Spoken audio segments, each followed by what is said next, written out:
by Paulo Coelho. Anyone here familiar with that book? Oh, it is such a beautiful book, and every summer when I just go back into it, I'm like, oh. And the audiobook, best audiobook ever. If you are an audiobook listener, Jeremy Irons narrates this book.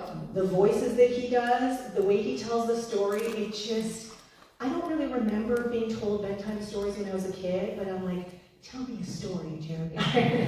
It's just so fantastic, and there's just these other layers to the story that come out when I listen to him narrate versus just reading the book.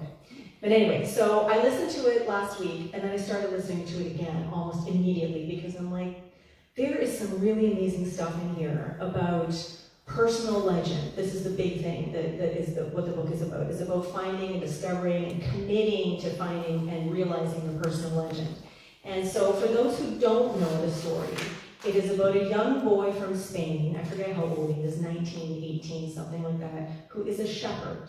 And he's perfectly happy being a shepherd, just shepherding his sheep that, hang out with him and just count on him to find food and water. Because he's a shepherd, he's traveled all over Spain and the area that he's in, Andalusia, and he absolutely loves and is totally content with his life. And then one day he has a dream, and then he has this dream again.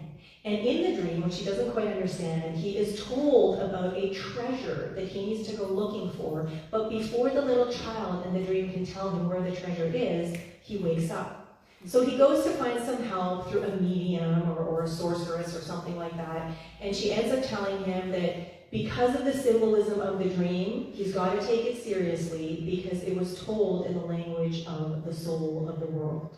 And so it's something that she's familiar with but can't interpret, so he's got to figure it out for himself. Are you starting to see where I'm going with this? Okay? And so at the beginning, he's kind of like, well, I'm really happy with my life the way it is. I have everything that I want. I have my sheep, I get to travel, I know every square inch of where I've been. I'm comfortable knowing what my life is about. And yet, this dream nags at him, it gnaws at him. And then these signs, they're called omens in the book, start to come about and really sort of impel him into action, into moving out of his comfort zone and going to Egypt, to the pyramids, to find his treasure where his personal legend is guiding him. And along the way, all sorts of adventures, he gets to grow, he gets to be challenged, he gets to really, really move out of the comfort zone that he's been living in for so long, and starts to realize that there are so many different aspects to life that he wasn't even aware of. And so the book is all about discovering who and what you truly are. Even if life is good, if things are okay and you're perfectly content, there is always more, which, for those who don't know or don't remember, our theme for 2024, right? There is always more in 2024. So there's always more to discover, always more to lean into, always more to embrace, to embody, always more to become. And then along the way, if we lean into that sort of journey, that spiritual evolution, that growth, there will be times that will be very challenging and trying, and we're going to sort of start to feel like, oh, maybe I should just stop. And then there's still this thing inside of us that is like, keep going, right? And so if we commit, theme for the month, if we commit to keep going, then that's when the universe supports us, right? And there's this quote in the book, when you want something, the whole universe conspires in helping you to achieve it. Okay? But it's not good enough just to want it. Okay? You need to commit to it. Because wanting is like wishing and hoping, Burt Bacharach kind of dreaming, and not really achieving anything. You need to actually play your part. You need to step into action, and you need to keep taking whatever tiny baby steps you need to take intentionally and purposefully. Let's throw in authentic in there as well, because if you're taking steps that aren't in alignment with who and what you truly are, then you're going to be missing the mark, and you're not going to find your treasure, or you're not going to realize your personal legend. So this is about trusting your intuition, about listening and paying attention when little tiny glimmers or when big, hits upside the head happen, and just paying attention to that, knowing that this is something that is helping me to move forward in my life, to help me discovering who and what I truly am, to expressing more fully as that boundless, limitless, eternal love, that divine energetic flow, the infinite potentiality of the quantum field, all of those infinite possibilities. That's what it's all about. And the more we lean into the faith that we have, the more that we trust that whatever we require is going to show up at the exact right time, then the more that stuff starts to show up. And the closer and closer we get to finally realizing what it is that is ours to realize. And so that's what this book is about, and it is such a beautiful story. And every time I read it, every time I listen to it, there is something else that comes out of there, along with, ooh, here comes this part, which is such a great quote, or such a great story, or such a great, scene kind of thing. Now, switching to Raymond Charles Barker, who, this isn't the same quote that I used in meditation, but it's the same guy. There's this great book. It's actually the very first book I read, The Power of Decision by Raymond Charles Barker. It's the very first book I read after we started attending the Center for Spiritual Living in Toronto over 8 years ago. I asked back then Reverend Jonathan Zenz, is there a book that I could read that would help me to understand some of the stuff that you guys are talking about? He's like, this one. And it is so good. I mean, it's from so long ago, but it is so good because it really talks about basically personal responsibility, which is kind of the third thing that we talk about in New Thought. Number one, there's only one thing going on. Call it whatever you want. That's it. Two, everyone and everything is that. Not a little of it, not sometimes, all of it, all the time.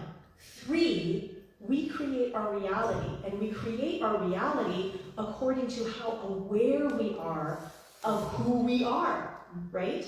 And then we also create our reality based on what it is that we believe about who we are.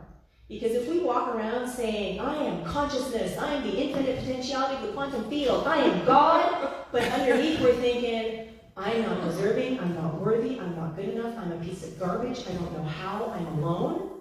Well, guess what our life experience is going to be like? Not this. It's going to be what these beliefs are. They're going to outpicture. But we get to use this, the conscious mind, to change what it is that we're focusing on or what we're immersed in our subconscious mind. And that's our work to do, is to bring these two aspects of mind, only one mind, bring these two aspects of mind together into alignment. And when they're in alignment, then that's when we start to experience the life that we are consciously thinking about, because our beliefs are congruent without those conscious beliefs and thoughts. And so nothing has ever happened to you or taken place around you that was not the result of your subconscious mind. Nothing. So we need to get crystal clear about what it is that is happening in our subconscious. And again, if we're not sure, then all you need to do is look at your life. Look at what's happening. Look at the experiences you're having. Look at the people that you're attracting. Look at the opportunities that you're attracting into your life. Because all of that is a reflection out here of what is happening in here.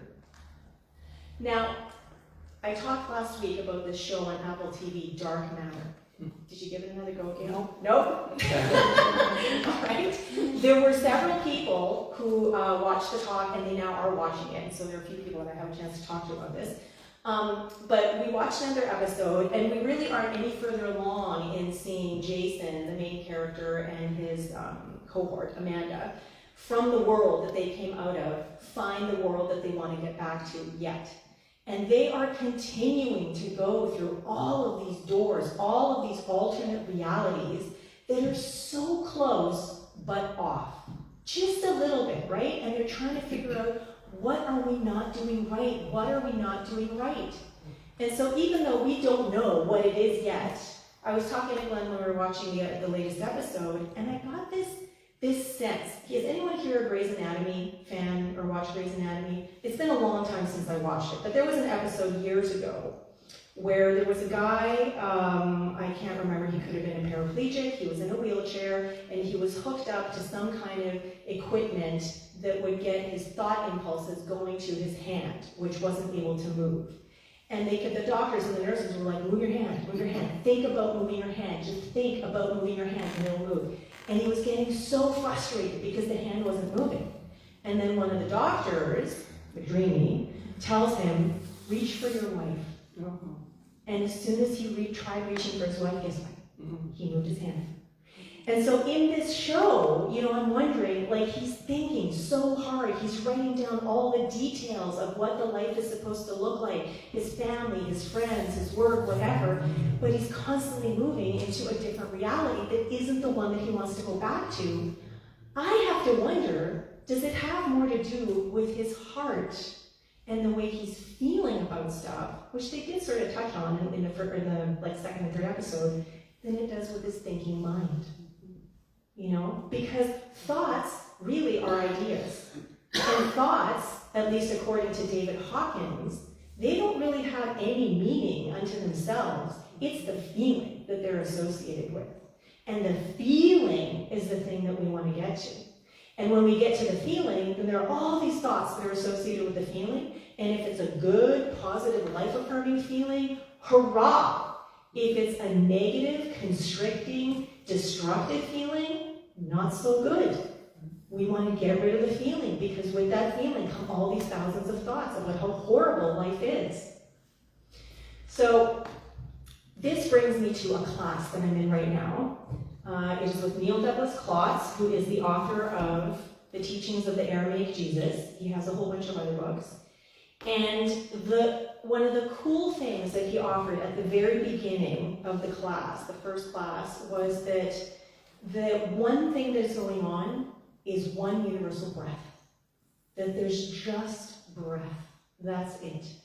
And as this one universal breath is breathing in and out, every now and then it pauses, and in that pause is us.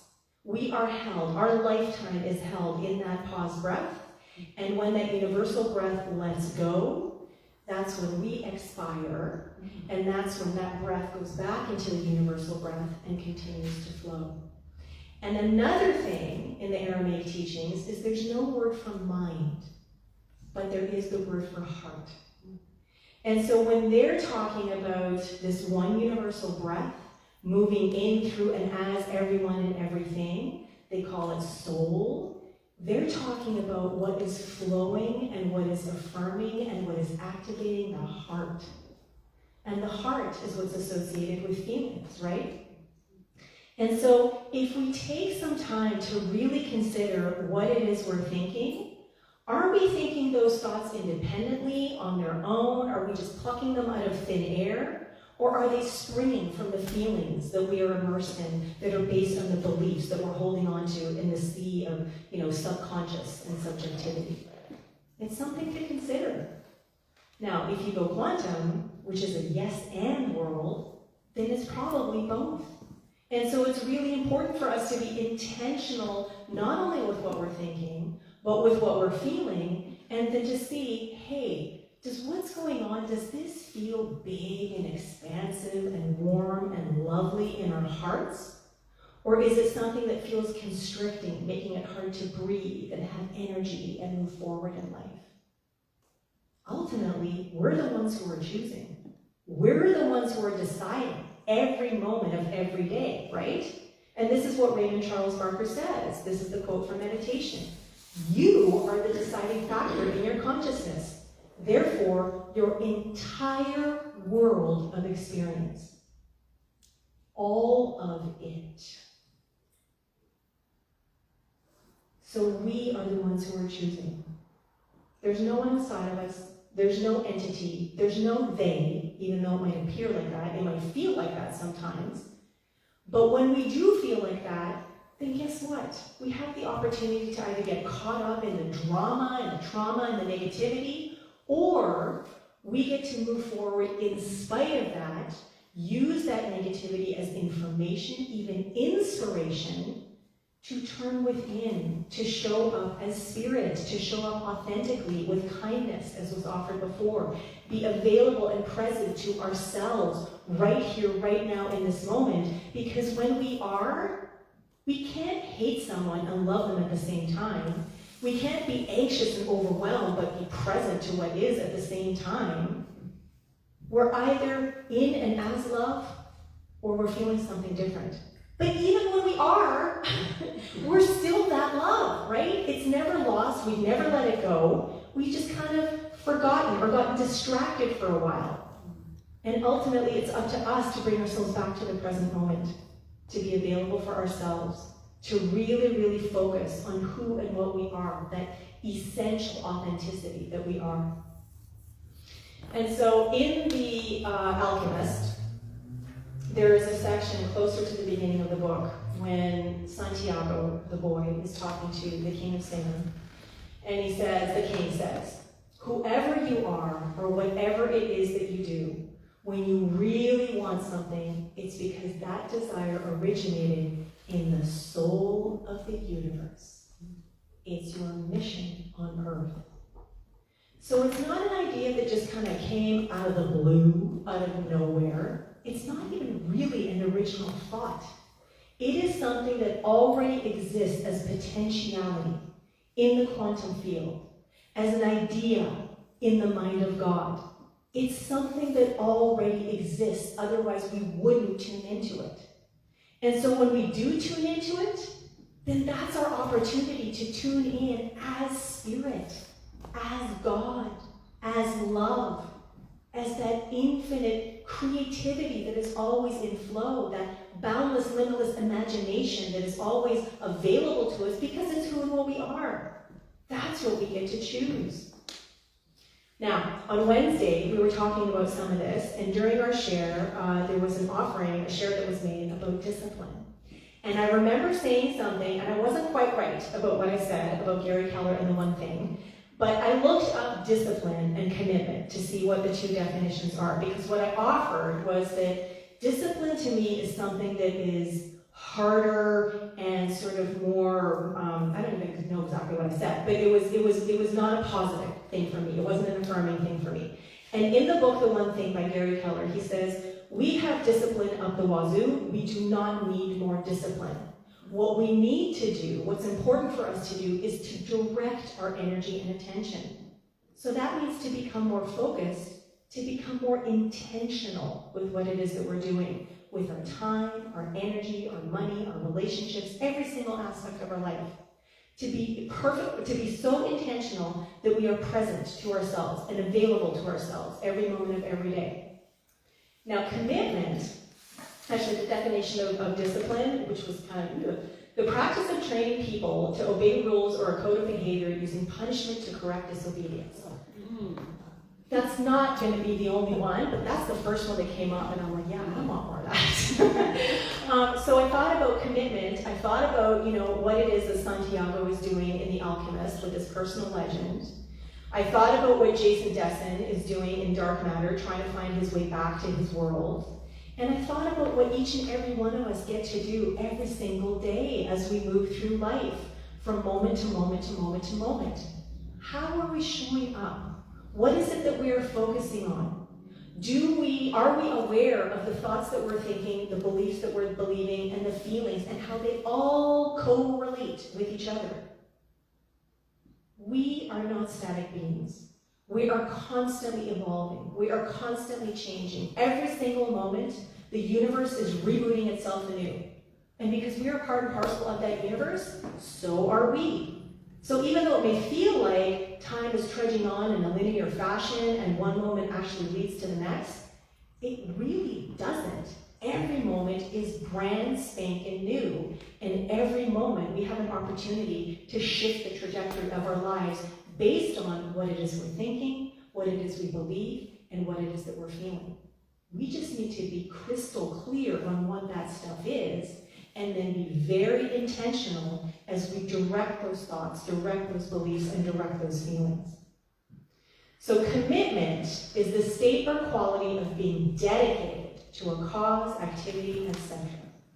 So this month at VTC, not just this month, but this month with commitment being our theme, this is a month of dedication for us. This is a month for us to really, really focus on what it is that we are buying with the attention that we are paying. Are we spending more time focusing on the drama, the anxiety, the overwhelm, what's wrong with life? Or are we turning within? Are we anchoring ourselves in who and what we truly are? And are we showing up authentically, intentionally, purposefully as the infinite power, presence, and profundity that we are? Ultimately, the choice is ours. So my question is, same as the title of my talk, what are you committing to? This month, today, this moment, what are you committing to? And are you doing so with your mind, or are you doing so with your heart? It's got to be both. And are you tuning into that desire, whether you call it your personal legend, you call it your vision, your dream, your passion, whatever, tuning into the desire that originated in the soul of the universe? Every moment is a brand spanking new opportunity to heal, to grow, to connect, to choose, and the choice, as always, is yours. Thank you.